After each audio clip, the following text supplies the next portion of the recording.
Okay, we're going to get started. We're going to look at the calendar for this month. We have um, November, we have the 5th, which was the election. We had a result that was unexpected. I think the majority of the market was thinking that the Democrats would have won, but they did not. We had all of the Trump-related trades go up and the Democrat-related trades go down. For instance, the Democrats were very supportive of the EV industry, renewables, and environment related. All of those stocks tanked on the election day when Trump was declared the winner. And the ones that were Trump related did the opposite. They went up 10, 20% this week.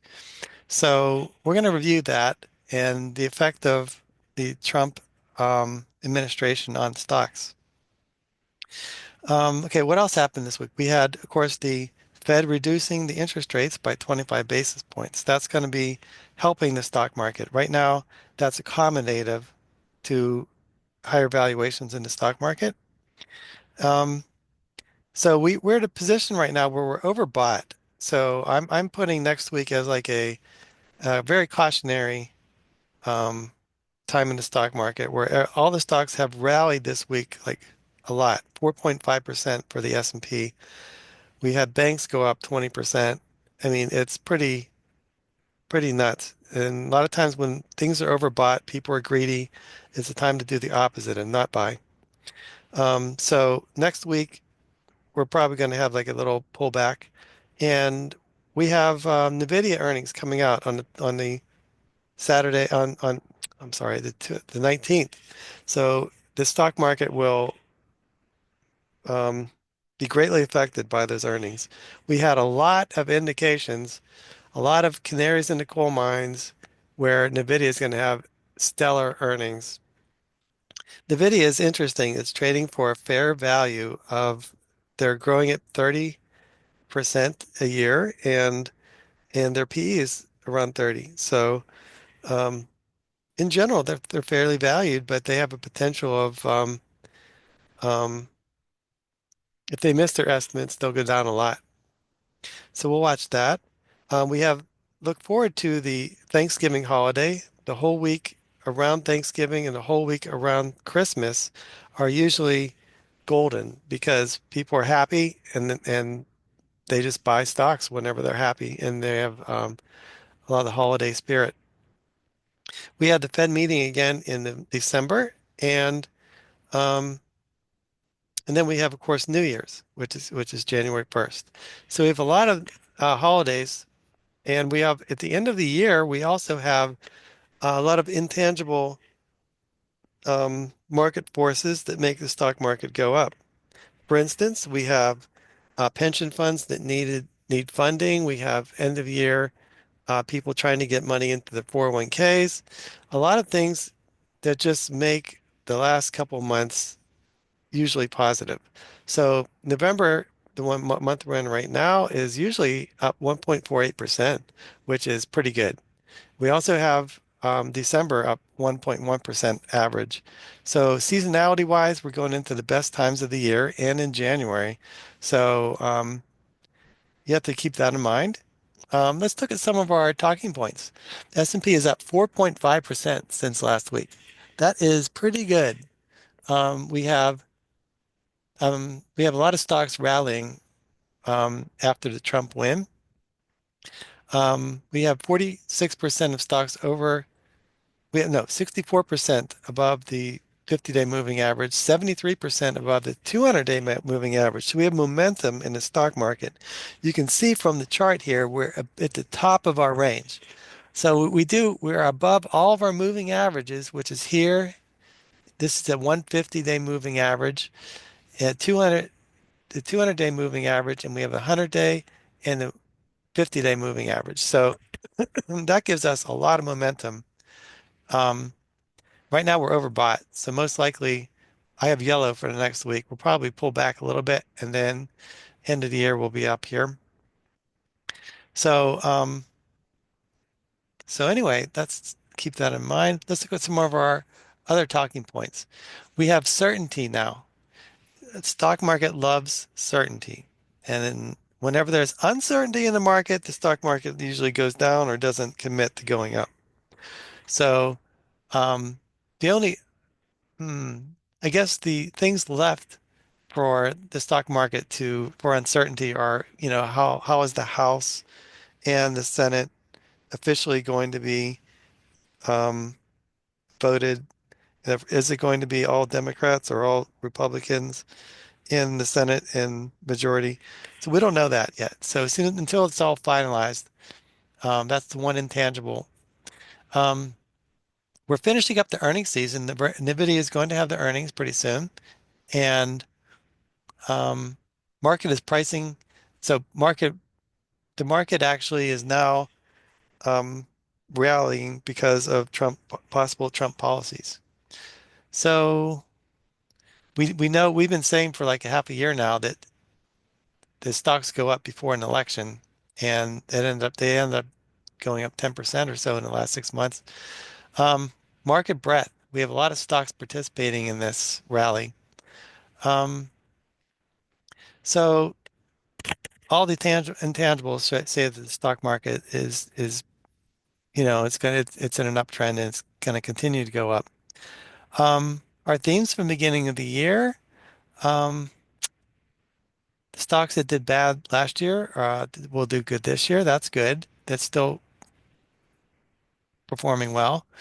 Biotech will do better this year. We haven't seen a whole lot of outperformance from biotech this year. S&P is 25, and potentially that has a possibility of reverting to 15 in a bad market. So don't be afraid if the stock market corrects like 30% because that's just the normal return to mean. All right, and let's look at, okay, we already reviewed this, the stock market performance. Last 2 months of the year and the first month of the year are usually good months. Um, January is usually a good month because earnings come in from the fourth quarter, and fourth quarter are usually some of the best months of the year for stocks we're following. So let's look at, we already looked at this. We're overbought. So it's not a good time to buy. Everyone's greedy and we're at the top of the range. So if you're timing new investments, this is a time to sit back and watch or sell. All right. So we had an inverse correlation for a long time. Interest rates going up, stocks going down. But now we have a total correlation. You can look at this. It's the same. So as interest rates go up, stock market goes up too. I can't explain that really. We have no change, relatively speaking, for any of the major variables we're following in the stock market. Oil is unchanged, inflation is unchanged, US dollar is up just a little bit. Gold is down, and gold could be down because um, it's been a safe haven. Whenever the stock market is uncertain or there's a problem with the debt of the United States, people gravitate towards gold. But right now, the stock market went up 4.5%, and gold basically doesn't pay a dividend. It serves as a hedge for economic uncertainty and um, fluctuations of the currencies. But right now, it's losing its luster for that. So, and I guess all the gold stocks will go down with that. Let's look at the dollar is continuing to go down. And let's look at the fear and greed index. We are still in the greed for the stock market. So, as the contrary investor, whenever people are excited in general in the stock market, you have to do the opposite by not buying and or selling. Whenever people are fearful, that is the time when you should start looking for things to buy. And when that's extreme fear and people are super afraid of the current situation, that's the time that you close your nose and buy something, according to Jim Cramer. So right now we're in greed mode, and if you have a portfolio and you're holding it, it's just time to watch and lock and load and kind of just watch it as it goes up. So let's look at so the individual investors are still bullish. Okay, and that's a contrary sign. And the VIX has catapulted down to 14. So we're like all-time lows for fear in the stock market right now. So that's a sign that people are bullish. And that's a sign that the stock market's going to go up. We have delusional greed right now in the stock market. So all the things we were possibly afraid of, one at a time, they're being taken off the table. We were afraid of um, the possibility who's going to be president. We right now a lot of the uncertainty around that is resolved. We have all of our earnings out. So Nvidia is the last thing that we have to wait for. If they have bad earnings, the stock market will crash. But I don't think they will. We do have to worry about random Trump actions every day. Every day we'll wake up and find out Trump said something else. We're going to tariff every country by 40%. And with every one of his actions, we have to say, is that going to affect our stocks that we're invested in? And that's going to be the trickiest part of the next 4 years.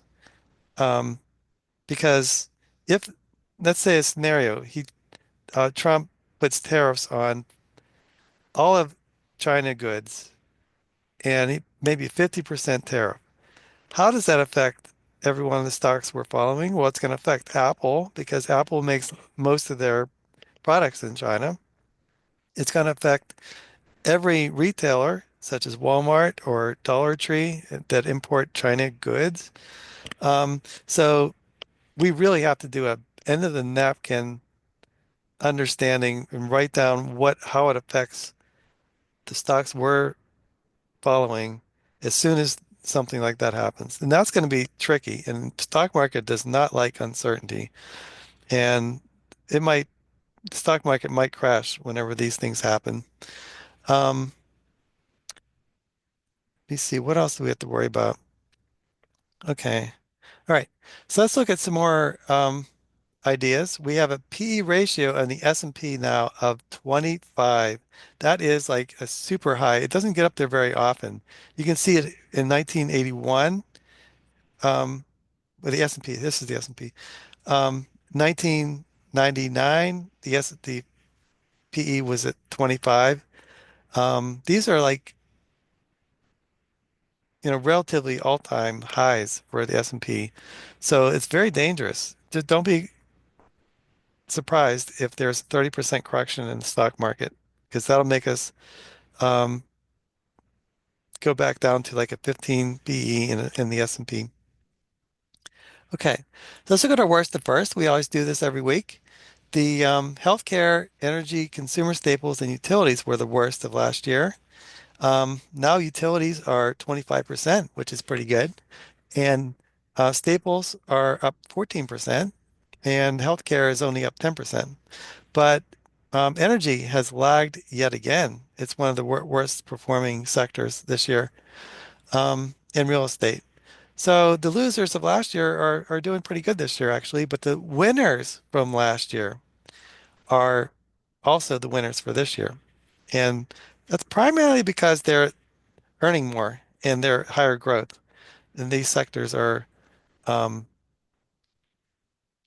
they're estimated to grow faster. So I have like 90% of my money in 80% in the tech industry and high growth stocks.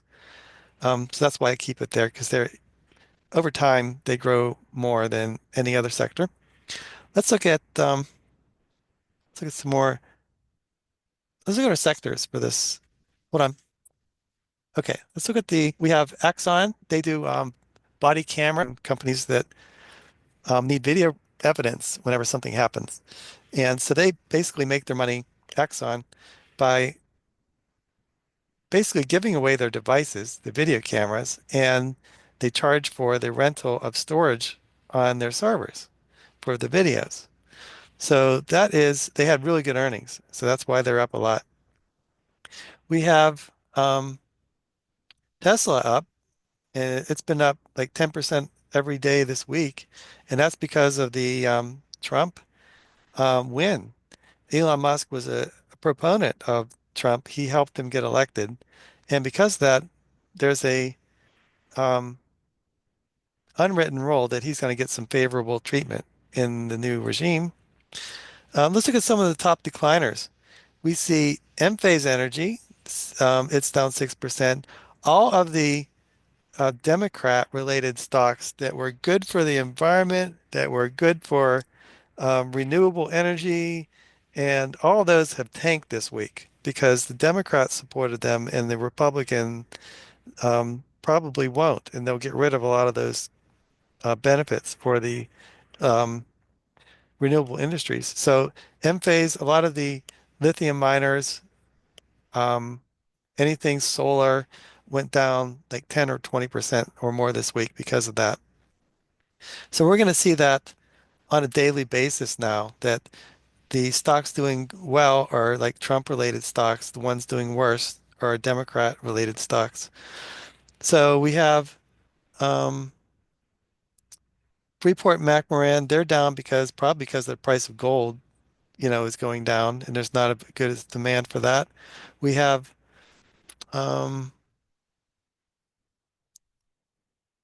Airbnb, they're down. We've been following that stock for a while now. Maybe it might be time to start looking at that. Airbnb, let's look at the fundamentals on this stock. Airbnb has a PE of 28. Hmm. And their PEG ratio is 27. Okay, that's pretty outrageous. Um, they probably had bad earnings. Yeah. So whenever we look at let's look at the news for Airbnb. Why did they go down?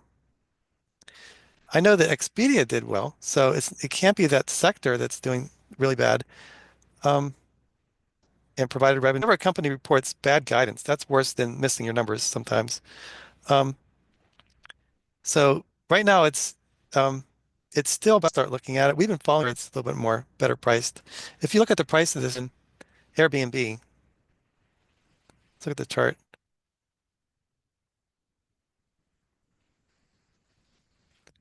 It basically had a pretty big run recently. So let's look loading chart. Boy, it's taking a while.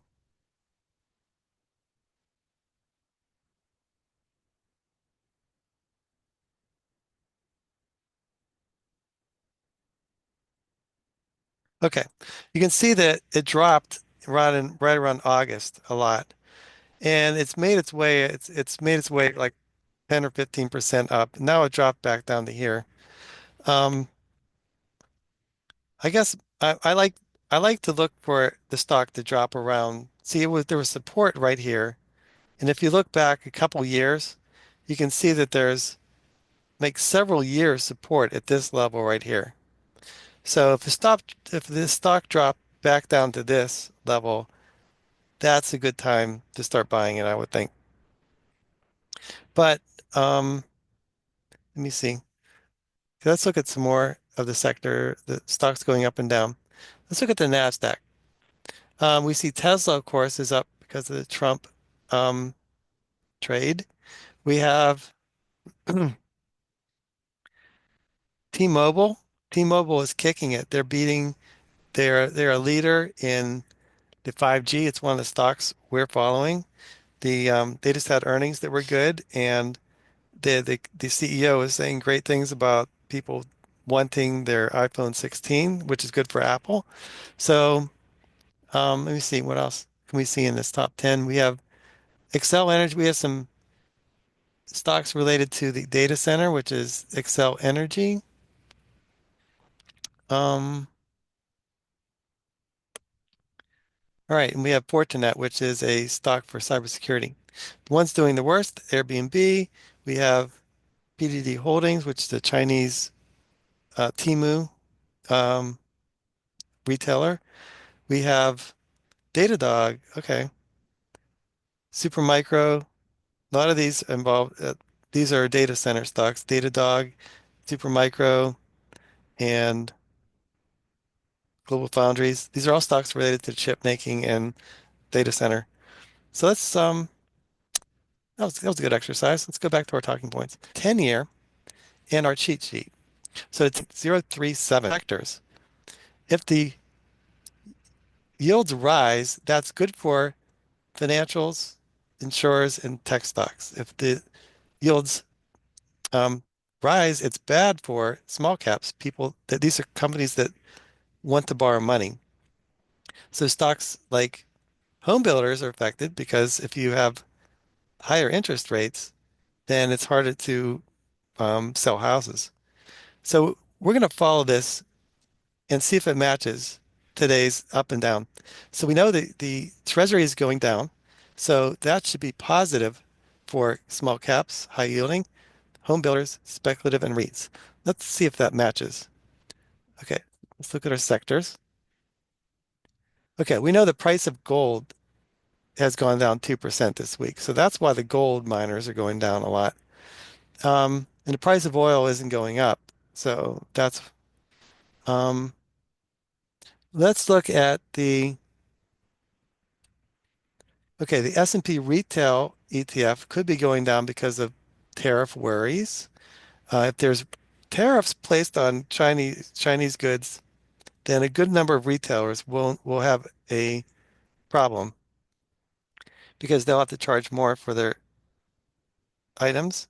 Now let's look at okay, so if the yields are going down, that is good for utilities because utilities are in higher demand whenever there's less of a yield for a treasury. We have telecoms. These are high yielding things that are doing good because the treasury is going down. We have real estate. People can afford houses more.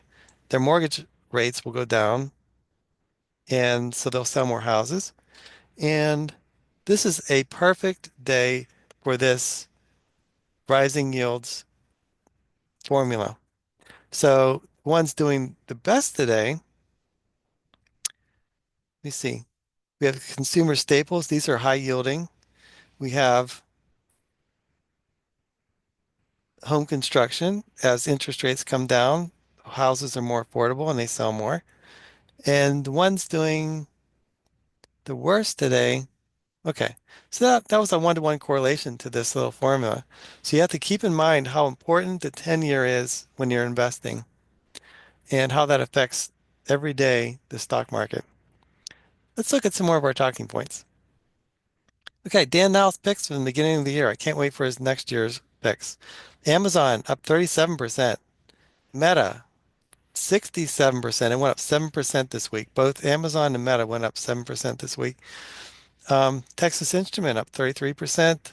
XBI and KWeb, they're not doing as well. So you see. So Dan's theme at the beginning of the year was the election will cause a lot of spending on ads, and that ended up being true. And we had Amazon benefiting from um, advertising also because they're one of the largest, they're the fourth largest advertising company in the world. So they were affected by that. A note from Bill Gross. Bill Gross is a bond person. He ran PIMCO for a while, so I really really value his opinion on bonds and REITs and that kind of thing. He said stay his his comment here is very interesting because Warren Buffett's been raising cash, and Warren Buffett's doing that. People wonder, well, maybe he knows something that everyone else doesn't. He's the best investor of all time. Maybe he's waiting for a crash, and then he'll pounce on the stocks whenever they're fairly valued. Um, but it very well may be Buffett is selling his stocks because of potentially the capital gains rate increasing in the future because of the U.S. debt situation. So we don't know why he's selling it, but it seems like what Bill Gross says is there's a lot of cash on the sideline, and there's a fear of missing out. That is trumping anything else. So because um, he says ignore the rates on the government treasuries, and there's a housing and stock market cash hoard. It's creating a firestorm, and there's a fear of missing out based on Trump's new agenda. He says basically to invest in stocks. He likes MLP pipelines, mortgage REITs because primarily because interest rates are going down, and that makes mortgage REITs and pipelines more profitable. And he still likes banks. So banks went up 20% this week. So that was interesting. I like the whenever a guy like Bill Gross, he has a call in the stock market or a certain stock, I really follow that because he's managed one of the largest fixed income funds of all time, PIMCO. I forget what the name of it is. Okay, here's a news story. Tesla hits 1 trillion market cap as stock rallies after Trump win. So Tesla went up like 30% this week, and it's all based on the idea that he helped Trump win the election, and Trump has to give him some favors in the new administration. And there's a potential of Elon making some of the rules that people follow for self-driving, etc. Um, so that's all helping the stock this week, but it's really up on fluff news. It's not their earnings. So Trump won the election. Now, there's a lot of things that happened because of that. The first thing I didn't put on this chart is everything that was running up into the election, like the renewables and solar stocks that Democrats would favor, they all corrected. They are going down. And so Trump is going to take away all of these EV credits and anything helping the environment. And he's going to help deregulate the industries. So that means companies will be able to drill more oil. The banks will be able to take some of the money they had on reserve and invest it. So it's going to make companies a lot more profitable. And Trump will help Tesla and Elon Musk um, that'll help because Elon helped them get elected. We have inflationary pressures from tariffs. So if Trump puts tariffs on a majority of goods coming into America, that's going to screw up the predictability of earnings. We don't know how Walmart's going to pass on the new charges for tariffs to their customers and if they're going to be accepted. So every company is going to have a weird set of time in their earnings reports where they're going to have to account for new rules and new tariffs, and so that's going to bring a little bit of uncertainty in the stock market. Um, Another thing is Elon Musk is probably going to be helping Trump eliminate debt and unneeded government expenditures. So that might involve like maybe even half of the government workers being fired. Whenever he bought Twitter, he eliminated 80% of the workforce, and it's still a functioning company. So um, that could help the debt of the United States if we get expenses under control. So let's look at Tesla because we haven't looked at it for a while. From last year to this year, we had a negative 20% earnings growth, if you look at that. But going out the next couple of years, it looks like it's growing around 25%. So their PE ratio right now is 95. So that's 4 times overvalued. So if you buy this stock right now, it is based on um, it is super dangerous because it could easily drop to a $95 a share and be fairly valued. So I wouldn't touch this stock. It's not something that's um, that the current estimates, it doesn't make sense to invest in right now. So the intangibles for this company, you have a robo-taxi deployment. If that works, then it's worth the market cap of the current company. But we don't know. Right now, their technology isn't working. It's in like pre-beta stage. So um, we have a humanoid robot that they're making that's Elon says it's going to be the best-selling product of all time. So maybe in 10 years we'll have a robot doing our chores for us in our house in every house in America. And if that happens, that could exponentially help the company. But right now, none of these are like a reality yet. And we don't know what favors Trump is going to have for the stock. And you have an intangible of having the genius of our generation, inventor, running a company that um, you don't know what products that could come out of this. So right now, for me, it's just too expensive. It's four times what I would pay for it, and we're going to follow it. We're going to follow the estimates, but right now um, it's a little bit dicey. It's ran up 30% this week. It's a momentum play, but it could easily drop on a news story. All right, so if you look at the statistics of Tesla, you can see Ford PE is pretty crazy expensive, 96, and the PEG ratio is 9. So according to Yahoo Finance, it's 9 times overvalued. So they think it's growing at like 13%. Profit margin is good and return on equity is good, and they have cash, 20 billion in cash. So all those numbers look good, but if it was $90 a share again, which is fair value, I would buy it. According to CFRA, the fair value of Tesla is $222. So it's overvalued by 30% according to CFRA. So that's a double confirmation that it's overvalued. Yahoo says it's overvalued by 9 times, and this is saying it's overvalued by 30%. And here's Morningstar. They say it's overvalued by 20%. And they say potential change to the EV subsidies that were created in the Inflation Reduction Act. So in other words, this year, those EV subsidies could go away and it could affect the profitability of Tesla. So um, we don't know if there's going to continue or not.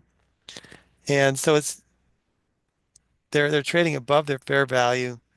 Um, Trump's tariff, they could prevent EV vehicles from being sold in America, which helps the um, the company.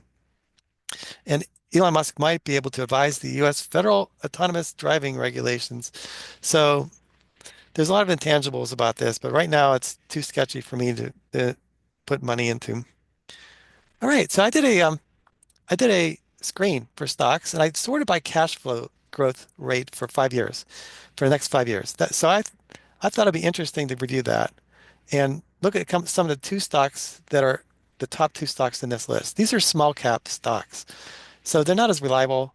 It's not my cup of tea to invest in these kind of stocks, but I thought if we see a revenue growth of 100%, for this Apollo management, we have the PE is kind of decent at 18 or 13. I thought it'd be interesting to look at those. Okay, so first thing, whenever you look at a new stock, we have Harmonic. We have no idea what this stock is, and we want to see if it's in an industry that's potentially one we'd invest in. You can see the PEG ratio is 0.27. So according to this Fidelity, it's 4 times undervalued. Let's look at that. So Harmonic, they provide broadband solutions. So they operate broadband video segments. They sell broadband access solutions to and software. So their software that's high margin, and they have cloud services and subscription for COS customers. So they looks like they do some work for data centers and cloud providers. So that's an industry we're trying to get into, the AI theme, the data build out for artificial intelligence and for cloud. That's a growing field. So that checks our box of something we could be interested in that's growing. Let's look at the fundamentals on harmonic. We have from last year to this year, it's growing in 91%. That's pretty good. We had some misses on the earnings estimates here. So the company might not be able to predict, they can't guide very well to not have earnings misses. But they're supposed to grow at 26% in the next year. The one problem with this is they don't go past next year. We don't have a lot of analysts covering this stock. It's a small stock, so you can't put a whole lot of weight or money into a stock that doesn't have a whole lot of um, analysts covering it. We looked at the valuation metrics. The PE is 16. That's pretty low, and the market cap is 1 billion. That's very small. The profit margin is good, and their return on equity is good. Um, and their total debt is manageable. So it's um, total cash minus debt. They're like 100 million out of one tenth of their money is in debt right now, which isn't that bad. Um, so they're a small company. They're borrowing, so they'll be affected by interest rates. They affect the cost of capital. So if the interest rates go up a lot, this stock will correct. Um, let's look at the Hilton. Okay, so Harmonic, they're about half off because their PE is 13. They're growing at 26%. So this is an example of a stock that's um, it's a smaller stock, so you can't put I when I buy a stock that's smaller, I put like less than a half a percent of my money into it um, because it's volatile, it's unreliable. But if it does go up and it does grow, then at least you have a starter position and it continues to um, grow. And as these numbers fill out in the statistics, then you get a better idea of, the true potential of the company in their real numbers. So that was a good little exercise. Let's look at Apollo Management. I don't know if you've ever heard this company before, but they're a private equity firm, and they specialize in buying companies between the range of 75 and 100, like 1.5 billion. Um, so they do they invest in startups and real estate, and things like that. So that's kind of exciting. They could be investing in a stock that could be going public, and there's a lot of uncertainty involved in that kind of industry. So they have a mix of private. This is CFRA. They say that CFRA says it's undervalued by 22%. So we have CFRA saying that the stock is undervalued. We see that they're growing their free cash flow in a straight line up, which is pretty good. And we have revenue growing in a straight line. And that's a good sign also. So we have a confirmation from from CFRA that it's undervalued by 22%. Let's look at let's see if the numbers match what we expect. Um, okay, so they're growing at 20, they're going at 20% for the next year. We only have 1 year in advance. So the PE is 19, so they're about fairly valued right now. Um, they have one third of their market cap is in debt. And so you can see that they miss their earnings in this earnings chart, like quite regularly every year. So it's not that reliable of a stock. They can't predict their own future cash flows, which is kind of concerning. Um, but you can see their estimates are up in the future here. So um, I would say we can wait for a stock to miss their earnings. Right now, they ran up with the rest of the market in the last week. I would say the great thing about this company right now is because there's deregulation in the stock market with the Trump administration, there's going to be a lot more companies going public. So this company has invested already in all these startups. Just think in the next 4 years, how many of those companies are going to go public? And there's going to be in general, a business-centric IPO um, world in the next 4 years. And you can confirm that by stocks like Goldman Sachs and Morgan Stanley, they went up 13% the day of the Trump presidency. And that's because it's the Trump presidency will favor smaller companies going public and helping companies grow without regulation. So that's a good tailwind for this company. I mean, and they're probably going to be considered a Trump trade eventually because of this investment in smaller companies mentality, and they're going to actually fruits of their labors are going to happen in the next couple of years, maybe. Um, so our statistics on this company, the total debt is um, equal to their total cash. So there's a net zero debt, and that's great. We have, and they're capitalized. That means they borrowed money where they don't have to borrow money anymore. Now we have a return on equity of 33, which is good. Profit margin is um, 18. We went 13 for profit margin and 13 for return on equity, and we got good numbers for both of those. And a PE of 19, which is reasonable. So it's a smaller company. Um, and I think it'll excel in the next 4 years because of the Trump presidency. But I'll wait for it to have one of these bad quarters again. And anytime one of these bad quarters happens, look at the stock. It goes down. Bad quarter, stock goes down. Bad quarter, drops like a rock. Um, my guess is if you follow this pattern, the second quarter, we don't have a certain quarter that's always bad. So wait for the stock to have a bad quarter and then it'll drop. And then we know in the back of our minds we're going to have a lot of IPOs and this stock's going to benefit for the next 4 years. So that was a good little exercise. It's a smaller company, but only 91 billion, but it could excel in this next administration. Here's what um, CFRA said about it. Apollo has the right business mix, Private credit is riding a secular wave of capital shifting from banks and public debt to alternative markets. Most of their business can do well in any interest rate market with a material part of AUM covered with floating rates. Insurance has promised with many households seeking guaranteed income for retirement versus annuities. Okay, so we have a thumbs up from CFRA, and they say they're 20% undervalued. So this is a stock I'm going to keep my eye on, but I'm waiting for one of those bad quarters when it drops, and then we'll look at it. All right. What else? Okay, what else can we see? Okay, that was basically all I had to say for today. Well, you know what? I'm going to do one more thing. Let's look at our stochastics, just for kicks, because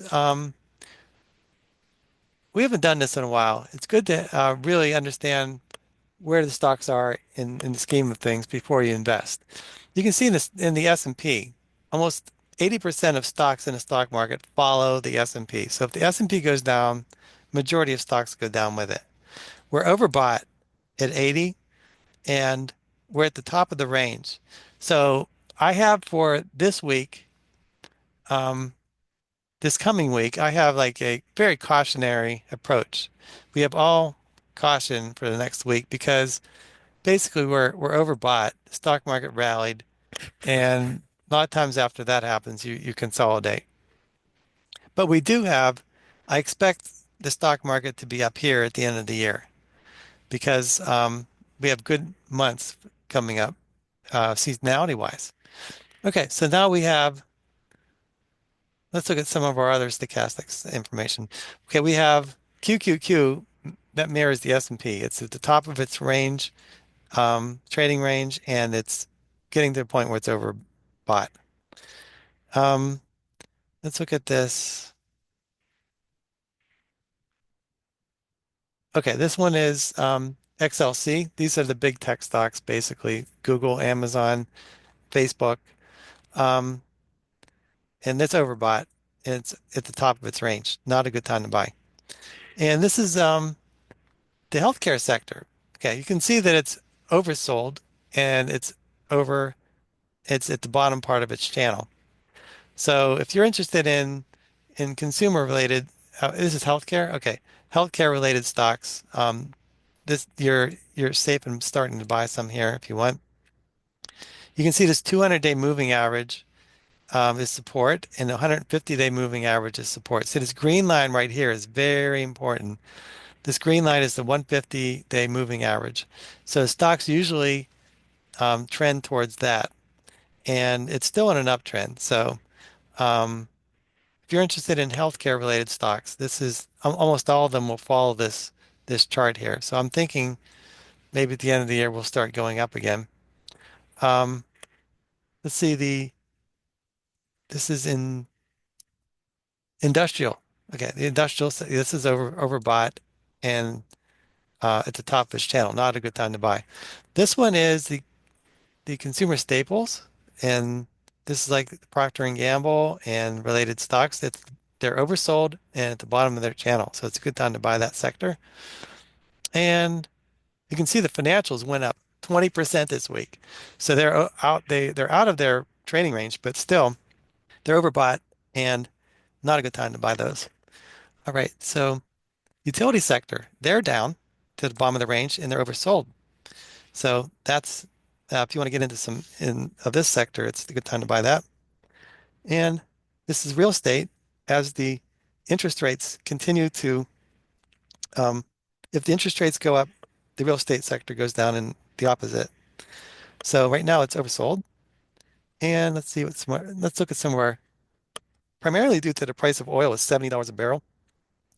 And if there is deregulation, then you have a situation where they're pumping more oil because they can have more leases on land to pump more oil, and then the price of oil goes down the more oil that is um, pumped from the ground.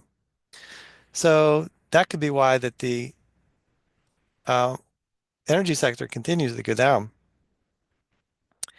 Let's look at uranium. Okay, it's getting a little bid because of it's in the trading range right now. You can see it's like sideways pattern here. It's not very exciting for me. It's oversold in the stochastics, but I'm losing interest in that sector. Let's look at some of the stocks that are obvious.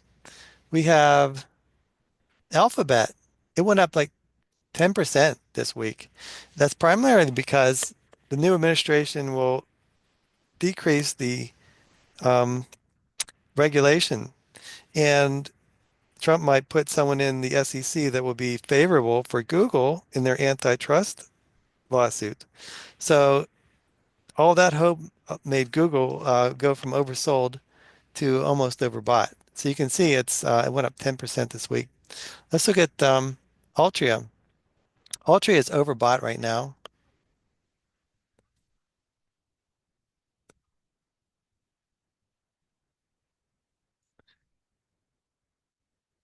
Okay, so I said the word Google, and now Google is talking on my speaker. All right, so now we're going to go to Amazon. Amazon went up a lot, um, and Amazon um, is is probably going to be also helped by deregulation because then there's scrutiny for antitrust scrutiny on Amazon for being a monopoly. So um, they're at the top of their range and overbought. So almost every one of these stocks is mirroring the idea that we're overbought, and it's kind of dangerous to invest in. Apple is probably one of the ones that didn't go up this week, and it's at the bottom of its range and oversold. So um, so that is a good time to buy that if you're interested in Apple. And AT&T, okay, it's kind of overbought right now, so not a good time to buy that one. Let's look at some more stocks that are might be more interesting to talk about. Meta's been on a tear. You can see it has fallen within these trend lines all year long for 2 years basically.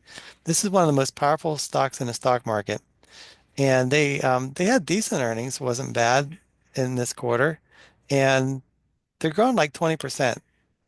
So I'm gonna keep on holding this stock. It seems to be one of the compounders that keeps on growing.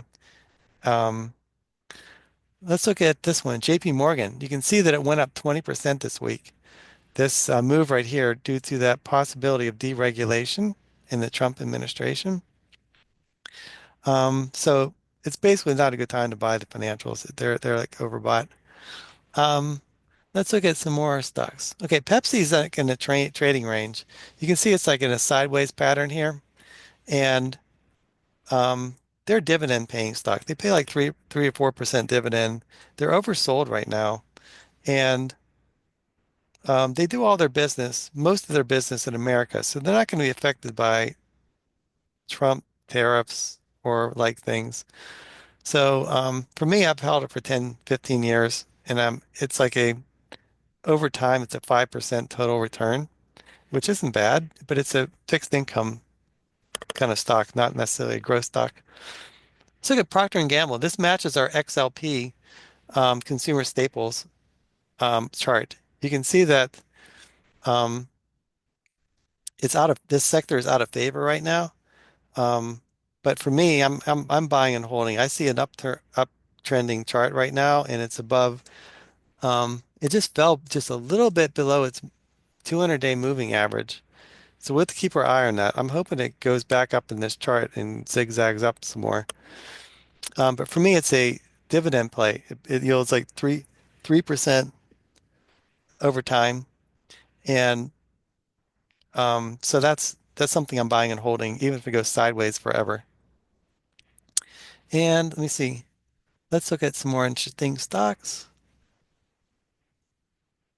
Okay, waste management. How is this affected by the new Trump administration? We know that there's a lot of infrastructure spending that's going to happen. And when you have infrastructure spending, you have more garbage created. So in good times and bad times, people create an equal amount of trash from home and office. So, but over time, as the economy grows, the economy of the United States has grown at 2 or 3% a year. So as that economy grows, more trash is created, more houses are made, more families are created, and that will help this company grow at least 3 to 5% a year in itself. But what they're doing right now is they're actually making money by separating some of the recyclables from the garbage, and they're getting energy from their landfills with methane. So you have multiple ways for this company to thrive. I don't think they're going to be affected a whole lot by the Trump administration. For me, it's a dividend paying. They pay like 2 or 3%, and they grow like 2 or 3% a year, and they have a monopoly, a duopoly with another Republic Services for trash collection in America. And it's really hard to get into this industry and get permits for trash collection. So let's look at some more interesting stocks. Um, okay, let's look at Walmart is hitting an all-time high. They are on a roll and they're hugging the top of their trend line. And look, their stochastics are continuing to stay at like 90%. So they are firing on all cylinders. They had a great earnings report, and um, it's really hard for me to buy a stock like when it's up like that. Maybe when it corrects down to here, it's a better time to buy. And let's look at some more stocks that might be interesting. Berkshire Hathaway, it went up like 10% the day of Trump winning because it's a financial stock. It's considered a financial. Um, and it's very well diversified and mostly US companies. So any kind of tariffs in China or other companies aren't affecting the stock very much. So that's a positive. And let's look at MasterCard. It's hitting an all-time high almost. Look at that. It's growing at 20% a year, and they make most of their money by toll collecting. So anytime someone uses a credit card, they take very little risk for defaults or bankruptcies. That's the bank's problem. Um, and they're basically a toll collector, and the more money is made, the more the economy grows, the more money that's spent in the economy around the world, the more that they make. And they're very profitable. So all the financials are at the top range of their channels now, so it's not time to buy them. All right, let's look at some more interesting. Look at Tesla. You can see that I mentioned it's 4 times overvalued and it's at the top of its range. So not only is it overvalued, it's overbought and at the top of its trading range.